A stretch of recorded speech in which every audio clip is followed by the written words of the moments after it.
And it's high time we stopped complaining about what the world is doing against us. We are the people of La ilaha illallah. We have on our side Allah Azza wa Jal. His help is greater than any problem. There is no problem big enough to not be able to be managed when you have Allah on your side. The problem is we don't want Allah's help. At least we don't care to earn it. It doesn't just show up for free. It has to be earned. There has to be a transformation that has to happen inside my house. It has to happen inside my family. It has to happen inside my neighborhood. We have lost our moral compass. And I'm not talking about advanced knowledge of deen and fiqh and sharia. I'm talking about basic morality, people. Basic morality. We'll have masajid in the United States and across the world even, where fundraising is taking place. And they're gonna collect money. And once they collect the money, they're gonna say, yeah, we should put this money towards this thing or the other. Well, no, you advertise that you're gonna raise these funds for this project, but now you're putting it in another. No, it's okay, we have a fatwa. You have a fatwa to be dishonest? Where'd you get that from? But that's okay, we could do that. You know? We could lie even in the name of religion. We could lie, subhanallah. How can that be? How does it get to that point? How does it get to the point where you have to argue in your home? You have to argue with your parents, argue that, Dad, really seriously, I really think we should give zakat. No, it's okay.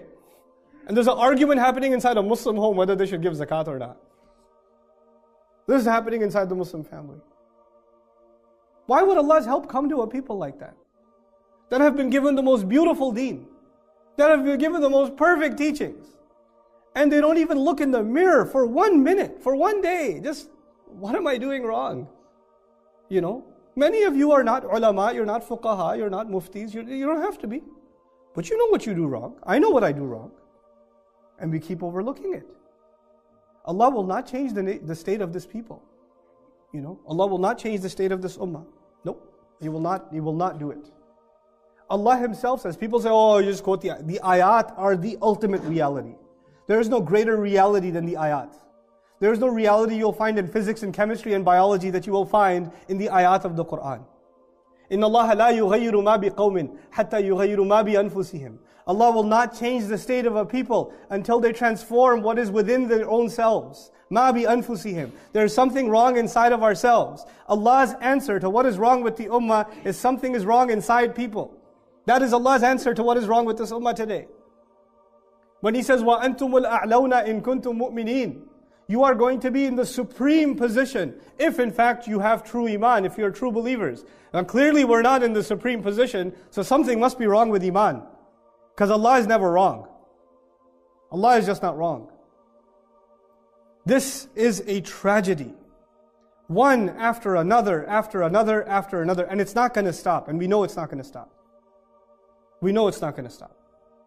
The only thing we can do, instead of being overwhelmed by this flood of tragedy and constantly just figuring out a way to justify to somebody, you know, how we're not crazy.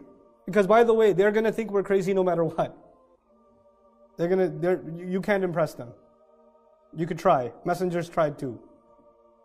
If messengers weren't good enough for them, we're definitely not good enough for them. Let me tell you. There's no way to impress them. No matter how we do right, the people who hate will always hate. The people who make fun will always make fun.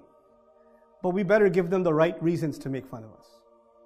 The right reasons are we stand by Islam. We are the people of reason. We are the people of intelligence. We are the people. The greatest threat of Islam was not its force.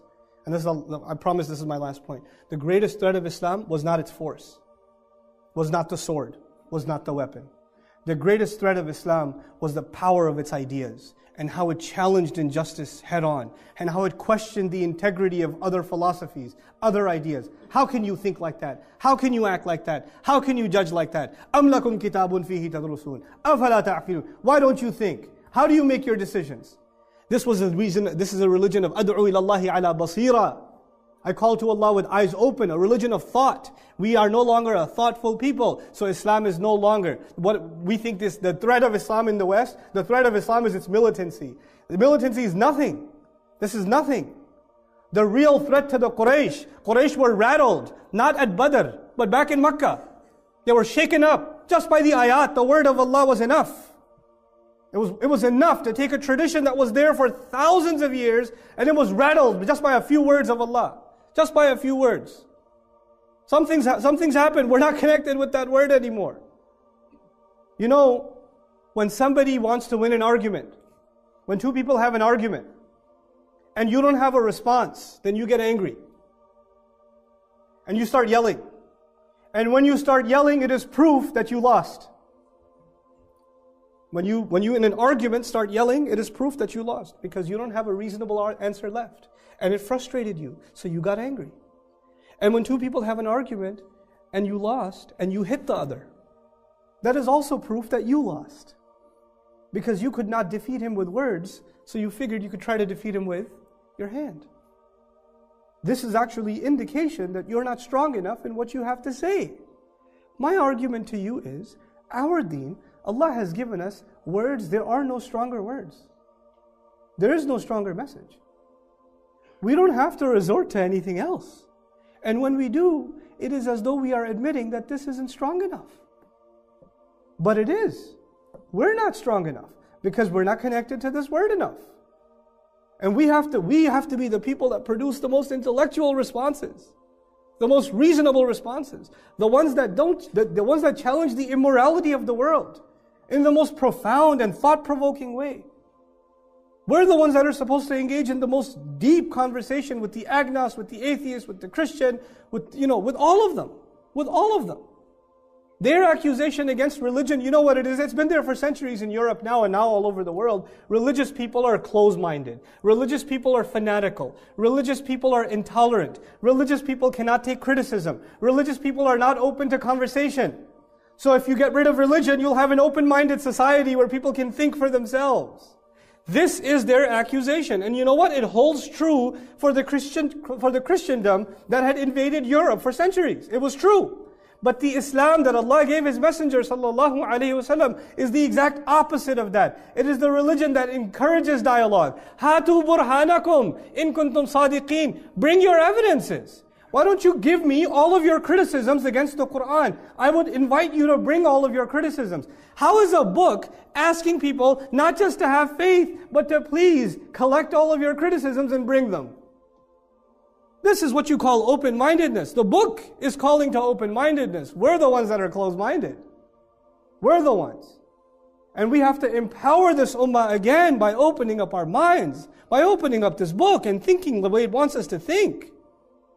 To show that religion is not a way to close the mind and close the eyes and close the hearts. It is the way to open the mind and to engage in dialogue and to bring civilization to humanity. They think the solution is when you get rid of religion. And we're saying the solution is when you bring the true religion. Yes, false religion will bring oppression. False religion will bring oppression. But when you bring the deen of Allah, it's a thing of beauty. If we don't show them that, who will? That's why Allah put you and me on this earth. To be members of this ummah is an honor. It's not a small thing. We are carrying collectively 1/5 of the ummah's population on our shoulders. The burden that was placed on the shoulders of Rasulullah sallallahu alaihi wasallam. That is what you and I carry every single day, whether we admit it or not. And when we don't do something about that burden, and we don't show humanity what it is, we're in trouble. Not just with the authorities or with the media. We're in trouble with Allah. I pray that Allah Azza wa Jal makes us a people of Quran once again. That it teaches us not just, that we learn to think the way Allah wants us to think. And that we are able to represent in our character, in our communities, in our business dealings, in our personal lives, in our speech, in our demeanor. We're able to depict what makes this deen so perfect, what makes it so beautiful.